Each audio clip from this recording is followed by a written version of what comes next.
అమ్మా చపాతీలు చేస్తావా? పొద్దున్న చేసిన కూరతో నంచుకుంటా. ఎందుకు అవుతున్నారు సార్?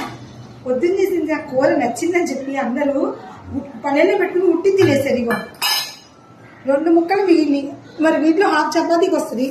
తింటా అంటే చేస్తా, లేదా పొద్దున కూర అయిపోయిందని పప్పు చేశాను. మెంతికూర టమాటా పప్పు, ఇది తింటా అంటే దీంట్లో చపాతీ చేస్తా. కూర బాగుంది కదా, అదే డాడీ అదే అన్నాడు, అవినాష్ కూడా అదే. ఉట్టి తినేసారు అందరూ. క్యాన్లో కూడా నచ్చిందంట అందరికి, అయిపోయింది. సరే మరి పప్పు ఉంచుకుంటావా చపాతీలోకి? లేదు, నాకు ఆ కూర ఉంచు, ఆ కూర నాకు అక్కడికే ఉంచు. నీ ఒక్కడ ఉన్నదే 2 ముక్కలు తింటావు మరి. సరే ఓకే అయితే ఇంతేనండి. మా కూర అయితే చాలా బాగుందంట. మర్చిపోకుండా యూట్యూబ్లో ఫుల్ వీడియో పెట్టాను ఎలా చేయాలి అనేది.